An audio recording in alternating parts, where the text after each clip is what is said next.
Hello everyone, welcome to bind edutech class. Last video में हम लोगों ने डिस्कस किया था definition of cooperative society, features and merits of cooperative society.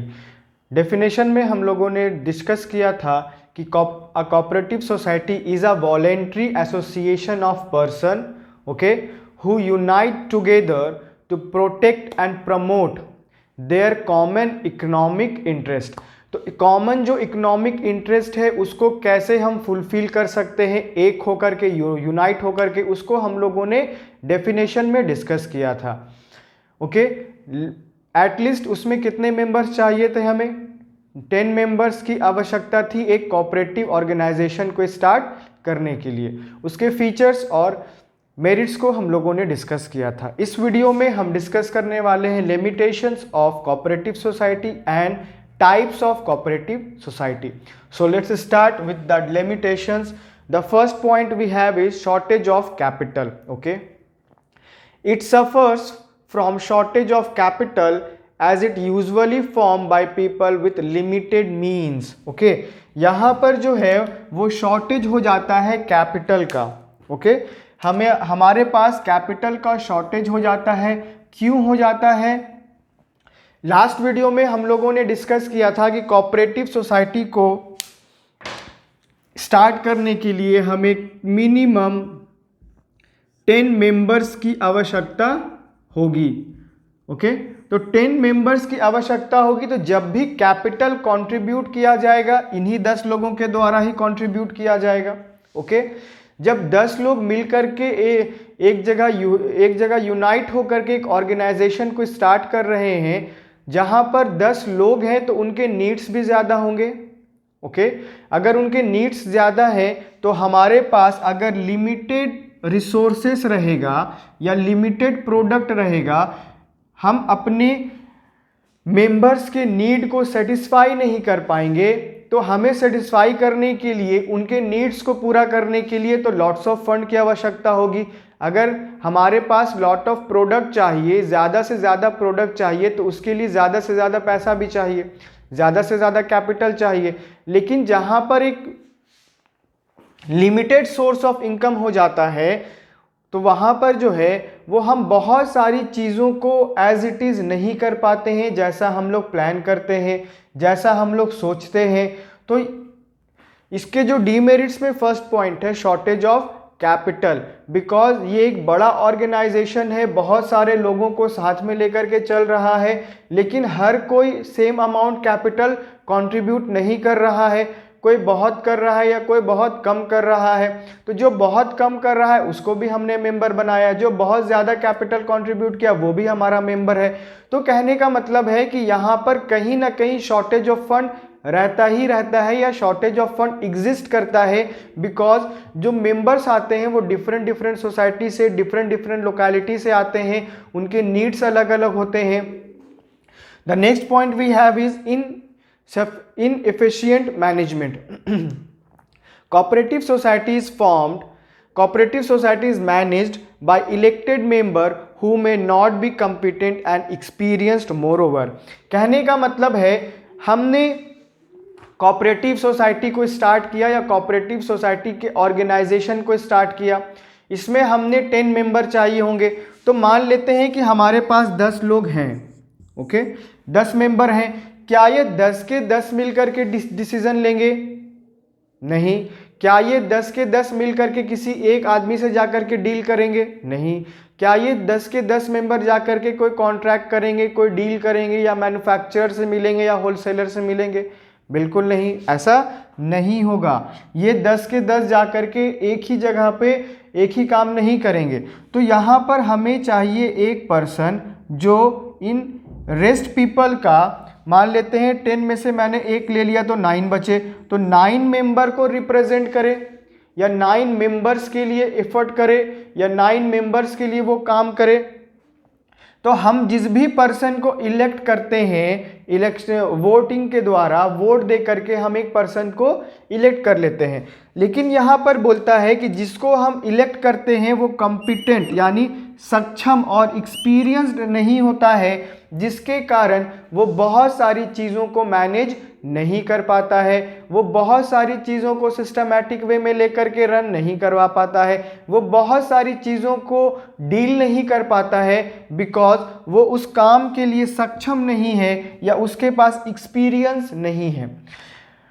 हमने 10 लोगों के साथ मिलकर के कोऑपरेटिव ऑर्गेनाइजेशन स्टार्ट किया और हमने डिसाइड किया कि जो सबसे बड़ा होगा हम उसे, जो सबसे एज में ज़्यादा होंगे या जो मेंबर्स में सबसे बड़े होंगे हम उन्हें हेड बना देंगे। तो वोटिंग कर लिया हमने, लेकिन जब हमने इलेक्शन के माध्यम से उनको इलेक्ट किया है, उनको चुन लिया है, लेकिन हम इलेक्शन के टाइम डिटरमाइन नहीं कर पाए क्या उनके पास एक्सपीरियंस है इस पर्टिकुलर काम को करने का, क्या वो सक्षम है कि वो सारी चीज़ों को एट अ टाइम मैनेज कर पाए, वो पूरे जो मैनेजमेंट के प्रोसेस को है वो उसको सिस्टमैटिकली रन करवा पाए। ऐसा तो हमने नहीं देखा, ऐसा तो हमने सोचा ही नहीं। तो जिस कारण क्या होता है, वो बहुत सारी चीज़ों को करने में असमर्थ होता है या बहुत सारी चीज़ों का उसके पास नॉलेज नहीं होता है, जिसके कारण वो एट अ टाइम हर चीज़ को अवेलेबल नहीं करवा पाता। It cannot afford to employ expert and experienced people at higher salaries, जिसके कारण क्या होता है, जिन लोगों की आवश्यकता होती है हम उन्हें हायर नहीं कर पाते या उन्हें अच्छा सैलरी नहीं दे पाते हैं। तो सबसे इम्पॉर्टेंट है कि हमारे ऑर्गेनाइजेशन का मैनेजमेंट कितना इफेक्टिव है, कितना अच्छा है, हम उसको कैसे रन करवा रहे हैं या कैसे इम्प्लीमेंट करवा रहे हैं, तभी एक ऑर्गेनाइजेशन लॉन्ग टाइम तक उसका एग्जिस्टेंस रहता है। तो लॉन्ग टाइम तक एग्जिस्टेंस रखने के लिए, हमारा ऑर्गेनाइजेशन लॉन्ग टाइम तक रन करे, तो हमें इंश्योर करना पड़ेगा कि हमारे ऑर्गेनाइजेशन का जो मैनेजमेंट है या जो मैनेजमेंट का हेड है वो सारी चीज़ों में एक्सपर्ट हो, उसके पास एक्सपीरियंस हो, वो सारी चीज़ों को एट अ टाइम मैनेज कर पाए, सारी चीज़ों को कंट्रोल कर पाए, सारी चीज़ों को सिस्टमैटिक वे में लेकर के चल पाए।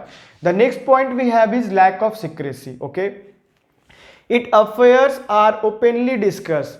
अगर हम लोग बात करते हैं कोऑपरेटिव सोसाइटी की, तो इसमें जितने भी मेंबर्स होते हैं, तो हमें जो भी डिसीजन लेना होगा या जो भी हमें डिस्कस करना होगा हम लोग साथ मिल करके करेंगे।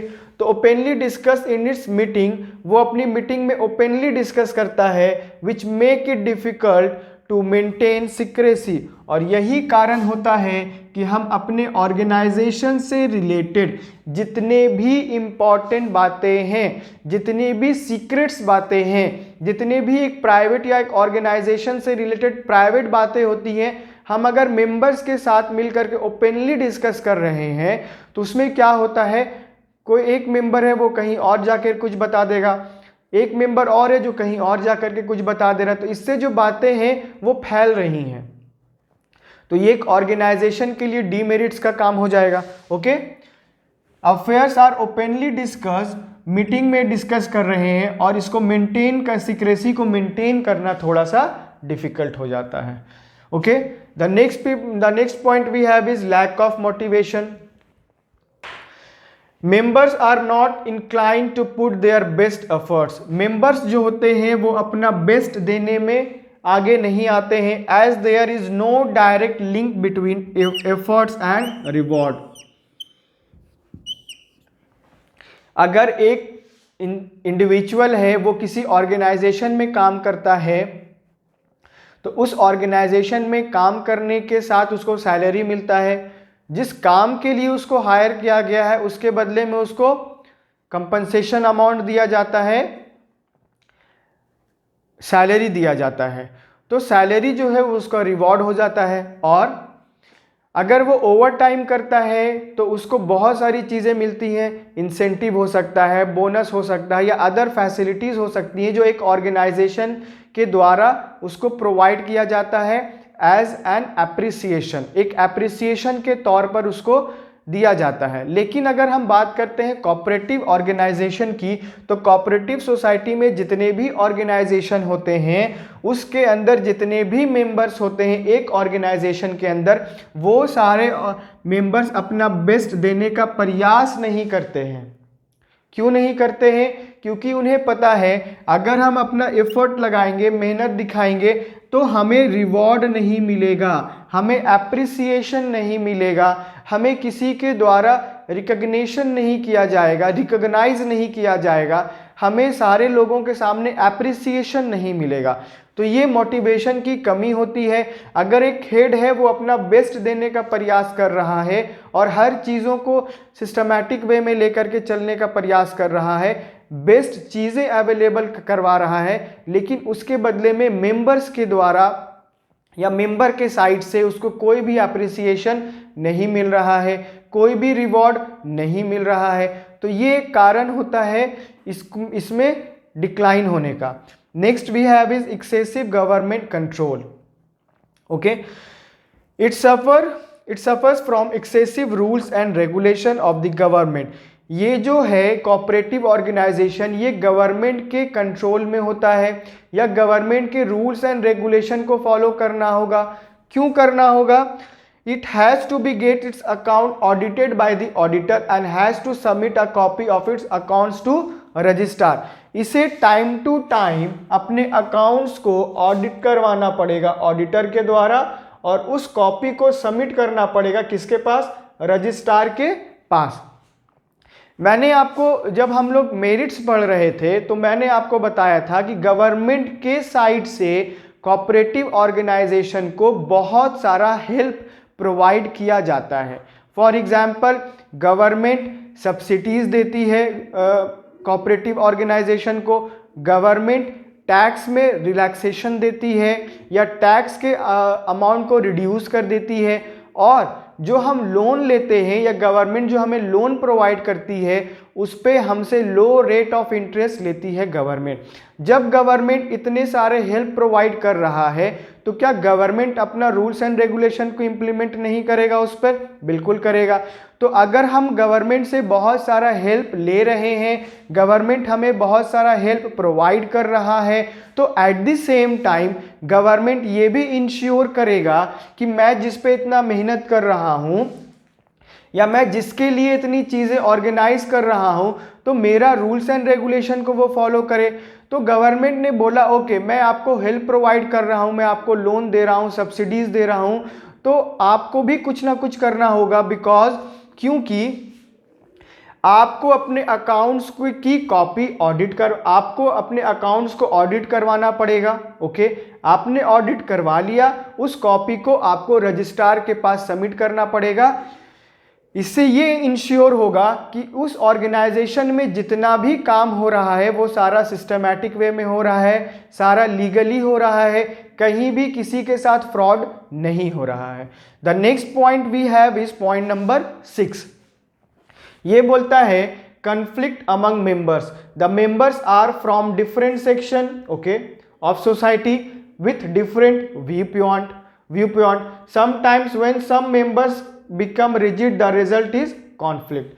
अगर हमने एक ऑर्गेनाइजेशन स्टार्ट किया है अंडर कोऑपरेटिव सोसाइटी, तो हमारे सोसाइटी से जितने लोग होंगे या जितने लोग एक सोसाइटी से बिलोंग करते हैं हम उन्हें मेंबर बना लेंगे। हम ये तो नहीं देखेंगे कि वो मेरे रिलीजन का है या नहीं है, या वो मेरे कास्ट का है या नहीं है, या हम लोगों का अच्छा अंडरस्टैंडिंग नहीं है। अगर मेंबर्स आ रहे हैं तो हम उन्हें ऐड कर लेते हैं, बिकॉज वो कैपिटल कंट्रीब्यूट कर रहे हैं और सभी का एक कॉमन इंटरेस्ट है जिसे हम कॉमन इकोनॉमिक इंटरेस्ट में काउंट करते हैं। अगर हम सारे लोग मिल करके कोऑपरेटिव ऑर्गेनाइजेशन को स्टार्ट करते हैं तो यहाँ पर डिफरेंट पीपल आते हैं या डिफरेंट मेंबर्स आते हैं from different section of society.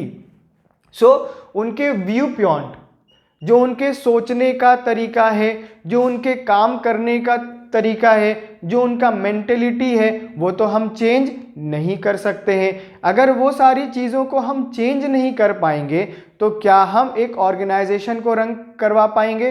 बिल्कुल। कैसे करवा पाएंगे? हम उन सारी चीज़ों को करेंगे जो एक ऑर्गेनाइजेशन से रिलेटेड होता है। हम अगर हर इंडिविजुअल पर या हर उनके व्यू पॉइंट पर जज करने लगे उन्हें, तो एक ऑर्गेनाइजेशन बहुत जल्दी डूब जाएगा या बंद हो जाएगा। लेकिन अगर हम हर मेंबर के व्यू पॉइंट को सुनते हैं, उनके जो आइडियाज़ हैं हम उन्हें अप्रिसिएशन देंगे, हम उनके आइडियाज़ को हो सकता है अपने ऑर्गेनाइजेशन में इम्प्लीमेंट कर सकते हैं, तो वो हमारे बिजनेस के लिए इम्पॉर्टेंट होगा। लेकिन कभी कभी ऐसा ये होता है कि बहुत सारे मेंबर्स ऐसे होते हैं जो एक ही बात पर रिजिड हो जाते हैं। वो ये नहीं देखते कि मैंने जो बात किया है उससे दूसरे मेंबर्स को क्या नुकसान होगा, ओके, दूसरे मेंबर्स के लिए वो बातें अच्छी हैं या बुरी हैं, तो ये सारी चीज़ें हम उसमें नहीं देखते हैं। और यही कारण होता है कोऑपरेटिव ऑर्गेनाइजेशन के अंदर बहुत सारे कॉन्फ्लिक्ट्स हो जाते हैं, बहुत सारा डिस्प्यूट्स हो जाता है, जो एक ऑर्गेनाइजेशन को रन करवाने के लिए अच्छा साबित नहीं होता है। ओके, तो एक ऑर्गेनाइजेशन के लिए सबसे इफ़ेक्टिव बात क्या है कि उसके जितने भी मेंबर्स हैं उनके बीच में अंडरस्टैंडिंग होना चाहिए। ओके, अगर उनके बीच में अंडरस्टैंडिंग रहेगा तो एक ऑर्गेनाइजेशन के जो काम हैं वो अच्छे से पूरा हो पाएंगे। या एक ऑर्गेनाइजेशन का जो गोल है, क्या गोल है कि हमारा इकोनॉमिक इंटरेस्ट पूरा होना चाहिए, सारे लोगों को at a time reasonable rate पे प्रोडक्ट मिलना चाहिए। कोऑपरेटिव ऑर्गेनाइजेशन क्यों स्टार्ट किया जाता है? अगर मार्केट में जिस भी प्रोडक्ट का दाम ज़्यादा है तो हम अगर उसी प्रोडक्ट को, सेम क्वालिटी के प्रोडक्ट को रीजनेबल रेट पर अपने मेंबर्स को अवेलेबल करवाएंगे तो वो हमारे ऑर्गेनाइजेशन के लिए भी अच्छा होगा और हमारे ऑर्गेनाइजेशन के मेंबर्स के लिए भी अच्छा होगा। Next we have is types of cooperative society. Cooperative society के कितने टाइप्स होते हैं? इसमें हम लोग मेनली 6 टाइप्स को डिस्कस करने वाले हैं। First we have is consumer cooperative society. Okay, consumer cooperative society क्या है? It form to protect the interest of consumer. इसको क्यों फॉर्म किया जाता है? इसको इसलिए फॉर्म किया जाता है कि हम अपने इंटरेस्ट, किसके इंटरेस्ट को? कंज्यूमर के इंटरेस्ट को हम लोग प्रोटेक्ट कर सके। कंज्यूमर का जो भी इंटरेस्ट है उसको हम कैसे प्रोटेक्ट कर सकते हैं? एक अंडर दिस सोसाइटी कंज्यूमर के इंटरेस्ट को हमने प्रोटेक्ट करना है। It seeks to eliminate middle man by establishing a direct link with the producer. हमारा जो डायरेक्ट लिंक किससे बनेगा? प्रोड्यूसर से बनेगा या मैन्युफैक्चरर हम बोल सकते हैं। और हमने इसमें किसको एलिमिनेट कर दिया? तो मिडिल मैन को एलिमिनेट कर दिया। मिडिल मैन कौन होता है? फॉर एग्जाम्पल, हम अगर पढ़ रहे हैं from manufacturing to consumption, manufacture से लेकर के अगर हमारा कंज्यूमर है तो उसके बीच में एक गैप है। उस गैप को हम कैसे फिल कर सकते हैं या कौन से हम ब्रिज को बनाएंगे, पुल को बनाएंगे तो उस गैप को हम फिलअप कर सकते हैं। मैन्युफैक्चरर जो है वो डील करता है होलसेलर से और होलसेलर डील करता है रिटेलर से और रिटेलर डायरेक्टली डील करता है कस्टमर से या कंज्यूमर हम जिसे बोलते हैं। तो यहाँ पर एक मिडिल मैन कौन रोल प्ले कर रहा है? तो अगर हम होलसेलर की बात करते हैं या रिटेलर की बात करते हैं तो ये दोनों जो है वो मिडिल मैन है। इनके द्वारा ही जो है, प्रोड्यूसर के द्वारा जो गुड्स प्रोड्यूस किया जा रहा है, इन लोगों के द्वारा ही कस्टमर तक पहुंच रहा है। अगर हम बात करते हैं मैन्युफैक्चरर और होलसेलर की तो दोनों ही जगह हमें रीजनेबल रेट पे प्रोडक्ट अवेलेबल हो सकता है। अगर हम कंपेयर करेंगे रिटेलर से, रिटेलर हमें हमेशा हायर रेट पे गुड्स को अवेलेबल करवाता है as I compare to manufacturer और होलसेलर। तो यहाँ पर हम मिडिल मैन को एलिमिनेट करेंगे। हम कह सकते हैं कि हम रिटेलर को कैसे एलिमिनेट कर सकते हैं या हम होलसेलर को कैसे एलिमिनेट कर सकते हैं? By establishing a direct link with producer. अगर जो हम डायरेक्ट लिंक कर लेते हैं, डायरेक्ट कम्युनिकेट कर लेंगे, डायरेक्ट हम डील करेंगे प्रोड्यूसर के साथ और मैन्युफैक्चरर के साथ, तो इसमें जो हमारा ज़्यादा रेट रहेगा वो हमें पे नहीं करना पड़ेगा, हमें रीजनेबल रेट पर चीज़ें अवेलेबल हो जाएंगी। It purchase goods of daily consumption directly from manufacturer और होलसेलर। मैंने आपको बताया या तो हम मैन्युफैक्चरर से डील करेंगे या हम होलसेलर से डील करेंगे। इन दोनों को अगर हम लोग एक ही पॉइंट पे रखते हैं तो बीच में बचता है हमारा रिटेलर, जो एक मिडिल मैन का रोल प्ले करता है, और रिटेलर आपको ज़्यादा डिस्काउंट अवेलेबल नहीं करवाता है क्योंकि उसने प्रॉफिट कमाना है। अगर आप ज़्यादा डिस्काउंट चाहते हो तो आप होलसेलर के पास जाओगे, या आप डायरेक्टली लिंक करोगे या डायरेक्टली कांटेक्ट करोगे किसके पास, मैन्युफैक्चरर के पास, and sells them to the members at reasonable price. Okay, reasonable price पे हमें वो गुड्स अवेलेबल हो जाएगा। यहाँ एक चीज़ और समझने का है कि हम उस गुड्स की बात कर रहे हैं जो हम डेली कंज्यूम करते हैं। ओके, हम डेली जिस गुड्स को कंज्यूम करते हैं हम उस गुड्स की बात कर रहे हैं।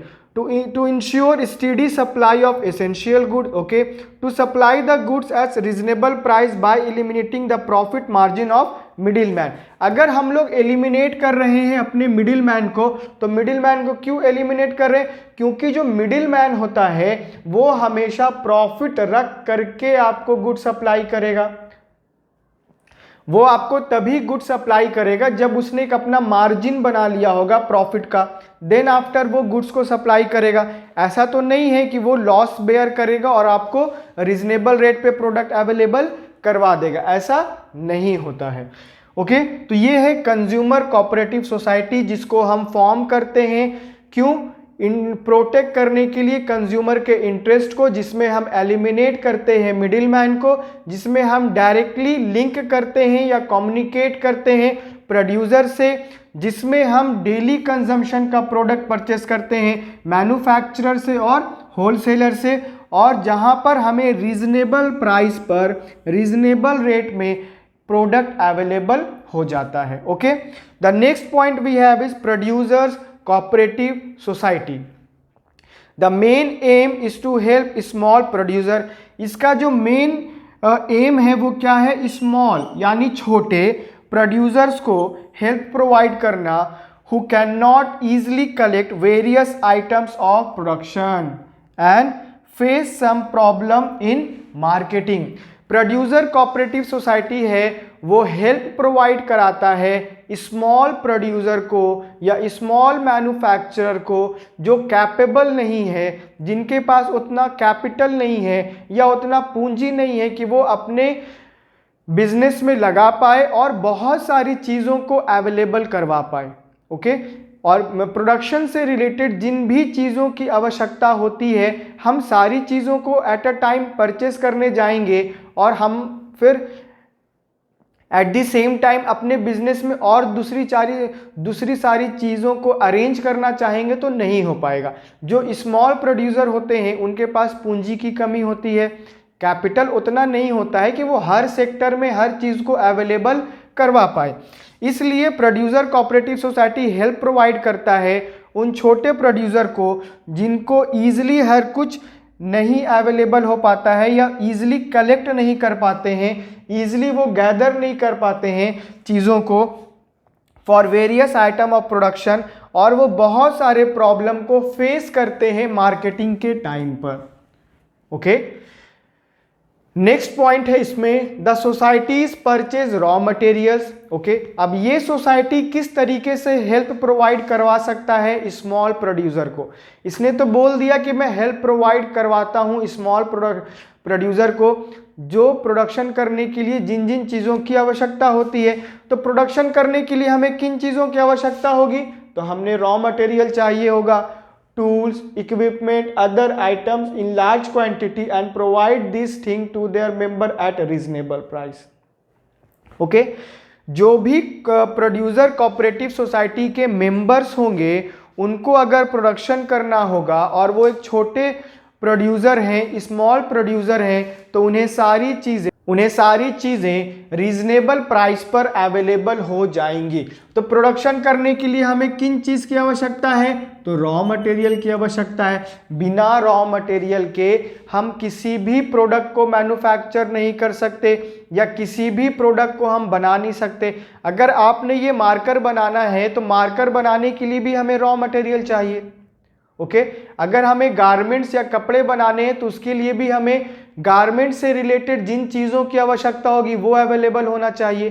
तो स्मॉल प्रोड्यूसर जो है वो हर सेक्टर में कैपिटल इन्वेस्ट नहीं कर सकता है, इतना पूंजी ही नहीं है कि वो सारी चीज़ों को रीजनेबल रेट पे परचेस कर पाए, तो वो क्या करता है, प्रोड्यूसर कोऑपरेटिव सोसाइटी का मेंबर बन जाता है और वो जगह पे उसको रॉ मटेरियल भी मिल जाता है, टूल्स, इक्विपमेंट और अदर आइटम्स भी मिल जाते हैं लार्ज क्वांटिटी में, and provide this things to their member at reasonable rate पे। ओके, रीजनेबल प्राइस पे हमें या स्मॉल प्रोड्यूसर को वो सारी चीज़ें अवेलेबल हो जाती हैं जो प्रोडक्शन से रिलेटेड हमें ज़रूरत होता है, हमें मतलब जो प्रोड्यूसर होगा उसे ज़रूरत होगा। ओके, जो स्मॉल प्रोड्यूसर होगा उसे ज़रूरत होगा। जो बड़े बड़े प्रोड्यूसर होते हैं या मैन्युफैक्चरर होते हैं उनके पास कैपिटल ज़्यादा होता है। अगर उनके पास कैपिटल ज़्यादा है तो वो बहुत सारी चीज़ों को यूनाइट कर सकते हैं, वो बहुत सारी चीज़ों को अवेलेबल करवा सकते हैं अपने ऑर्गेनाइजेशन में। जिन चीज़ों की आवश्यकता है वो एट अ टाइम उसे परचेस कर सकते हैं, या जिन चीज़ों की आवश्यकता नहीं है वो उसे एलिमिनेट कर सकते हैं। तो जब हमारे पास ज़्यादा कैपिटल रहेगा तो हम हर उन चीज़ों को परचेस कर सकते हैं जिन चीज़ों की आवश्यकता हमारे मैन्युफैक्चरिंग हाउस में या हमारे डिपार्टमेंट्स में होगा। तो स्मॉल प्रोड्यूसर वो यहाँ पर कांटेक्ट करता है, मेंबर बनता है और उसको सारी चीज़ें अवेलेबल हो जाती हैं at reasonable price. Next we have is marketing cooperative society. Okay, it performs various marketing function. Marketing cooperative society बहुत सारे फंक्शंस को परफॉर्म करता है जो मार्केट से रिलेटेड है। ओके, या मार्केटिंग से रिलेटेड है, सच एज ट्रांसपोर्टेशन। अब हमने गुड्स का प्रोडक्शन कर दिया तो जिस जगह हम प्रोडक्शन कर रहे हैं वहीं तो हमारा कस्टमर नहीं आएगा, वो तो मार्केट नहीं है जहां पर लार्ज नंबर ऑफ बायर और सेलर्स अवेलेबल होते हैं। हम मार्केट उसको बोलते हैं जहां पर एट अ टाइम एक प्लेस पर लार्ज नंबर ऑफ बायर्स और large number of sellers available होते हैं। तो अगर हम जहां पर प्रोडक्शन कर रहे हैं वो तो मार्केट नहीं है, वो तो मेरा ऑर्गेनाइजेशन है, वो तो मेरा मैन्युफैक्चरिंग हाउस है। तो मैन्युफैक्चरिंग हाउस में तो लार्ज नंबर ऑफ बायर आएगा नहीं, तो हमें क्या करना होगा, अपने मैन्युफैक्चर किए हुए प्रोडक्ट को, गुड्स को उस जगह पहुंचाना होगा जहां पे large number of buyer available होते हैं। तो हम कैसे पहुंचा सकते हैं, हम ट्रांसपोर्टेशन की माध्यम से अपने प्रोडक्ट को दूसरी जगह अवेलेबल करवाते हैं। और ये मार्केटिंग कोऑपरेटिव सोसाइटी जो है वो ट्रांसपोर्टेशन के माध्यम से स्मॉल प्रोड्यूसर को हेल्प प्रोवाइड करता है। Okay, warehousing, packaging, grading, marketing, research etcetera for the benefits of its member. जितने भी मेंबर मार्केटिंग कोऑपरेटिव सोसाइटी से जुड़े होंगे या जिन्होंने ज्वाइन किया होगा मार्केटिंग कोऑपरेटिव सोसाइटी, वो अगर इन चीज़ों की आवश्यकता उनको होगी तो यहाँ पर सारी चीज़ें अवेलेबल है एट रीजनेबल प्राइस। तो ट्रांसपोर्टेशन अवेलेबल है, अगर हम एक प्लेस पे प्रोडक्शन कर रहे हैं तो दूसरे प्लेस पर हमें उस गुड्स को पहुंचाना है तो हम वेयर हाउसिंग, हम ट्रांसपोर्टेशन के माध्यम से पहुंचा सकते हैं। वेयर हाउसिंग क्या है, वो प्लेस है जहां पर हम प्रोडक्शन किए हुए प्रोडक्ट को, प्रोडक्शन किए हुए गुड्स को एक जगह स्टोर करते हैं जब तक उसका डिमांड, जब तक कस्टमर के द्वारा उस प्रोडक्ट का डिमांड मार्केट में नहीं होता है। ऐसा तो है नहीं कि आज मैंने इस प्रोडक्ट को बनाया और ये प्रोडक्ट अभी तुरंत 1 घंटे में बिक जाएगा, उसके लिए तो टाइम लगता है। तो जब तक टाइम लगेगा तो उसको हम कहीं ना कहीं तो स्टोर करके रखेंगे। ऐसा तो है नहीं कि जहाँ पर आपका मशीनरी है, जहाँ पर आप प्रोडक्शन कर रहे हो उसी प्लेस पर आप स्टोर कर दोगे, नहीं है ऐसा। तो वेयर हाउसिंग या वेयर हाउस वो प्लेस है जहां पर हम अपने प्रोडक्शन किए हुए प्रोडक्ट को स्टोर करते हैं। तब तक हम वहां पर उसको स्टोर करते हैं जब तक उस प्रोडक्ट का डिमांड मार्केट में नहीं होता है। Okay, packaging, grading, marketing, research, ये सारी चीजें आपका आएगा मार्केटिंग कोऑपरेटिव सोसाइटी के अंदर। Okay, next point we have is farmers cooperative society. In such societies, small farmers join together and pool their resources for cultivating their land collectively, such as society provides better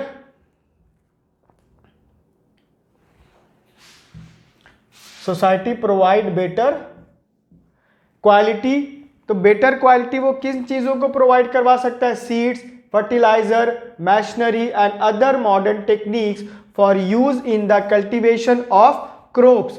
crops को cultivate करने के लिए हमें बहुत सारे resources का आवश्यकता होता है या बहुत सारे चीज़ों की आवश्यकता होती है, तो हम उसको अवेलेबल करवाते हैं। It provide them opportunity to cultivation और लार्ज स्केल। ओके, अब हम बात करते हैं फार्मर्स के बारे में। वो फार्मर्स जो स्मॉल फार्मर्स कहलाते हैं, जिनके पास उतनी पूंजी नहीं है, जिनके पास उतना कैपिटल नहीं है कि वो कल्टीवेशन से रिलेटेड बहुत सारी चीज़ों को अवेलेबल करवा पाए, बहुत सारे रिसोर्सेज को अवेलेबल करवा पाए। ओके, तो फार्मर्स जो होते हैं वो एक जगह यूनाइट होते हैं और एक सोसाइटी, एक ऑर्गेनाइजेशन को इस्टेब्लिश करते हैं, जिसके अंदर वो छोटे छोटे फार्मर्स को, स्मॉल फार्मर्स को हेल्प प्रोवाइड करवाते हैं, जिनकी आवश्यकता उनको कल्टीवेशन के टाइम पर होता है। अगर हम बात करते हैं फार्मर्स को किन चीज़ों की आवश्यकता होगी? अच्छी क्वालिटी का सीड्स यानी बीज, जिसके माध्यम से हम खेती कर सकते हैं, और फर्टिलाइजर, मशीनरी या मॉडर्न टेक्निक्स। आज के टाइम पर जिन टेक्निक्स की आवश्यकता होती है हमें खेती करने के लिए, हमें उन सारी चीज़ों को अवेलेबल करवाना होगा अपने फार्मर्स को। तो फार्मर्स को ये सारी चीज़ें अवेलेबल हो जाती हैं अंडर फार्मर्स कोऑपरेटिव सोसाइटी, और यहाँ पर उनको सारी चीज़ें रीजनेबल प्राइस पर होती हैं, और ये उनको अपॉर्चुनिटी प्रोवाइड करता है कि वो लार्ज स्केल पर कल्टीवेशन कर पाए। Okay, next point we have is credit cooperative society. Such societies protect the members from exploitation. ये सोसाइटी जो है वो अपने मेंबर्स को एक्सप्लॉयटेशन से बचाती है। अब इन्हें एक्सप्लॉयटेशन कौन करता है, कौन इन्हें एक्सप्लॉयट करता है? तो बाय मनी लेंडर्स। ये मनी लेंडर के एक्सप्लॉयटेशन से अपने मेंबर्स को सेव करता है, प्रोटेक्ट करता है। They provide loan to their members at easy terms and low rate of interest. Reasonably low rate of interest, उनका जो इंटरेस्ट होगा वो लो रेट का होगा।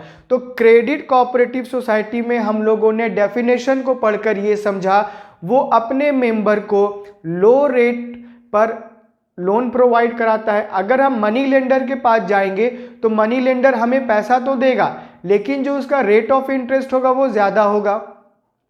तो रेट ऑफ इंटरेस्ट अगर ज़्यादा होगा तो हमें बॉदरेशन होगा, हमें बर्डन होगा, जिसको हमें टाइम पर अगर हम नहीं चुकाएंगे तो और इंटरेस्ट बढ़ता चला जाएगा।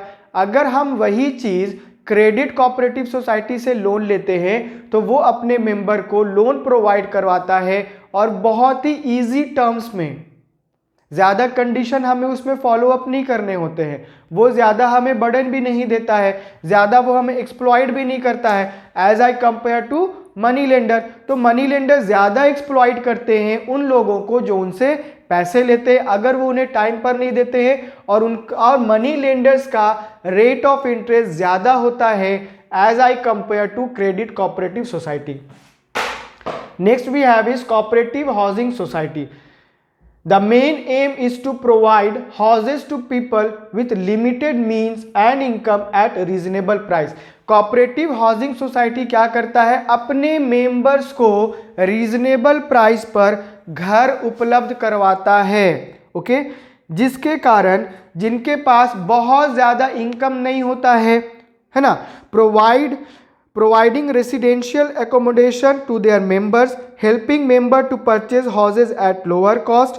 ठीक है, लोअर कॉस्ट पर वो अवेलेबल करवाता है या रीजनेबल प्राइस पर वो घर को उपलब्ध करवाता है उन मेंबर्स को जिनका इनकम कम होता है।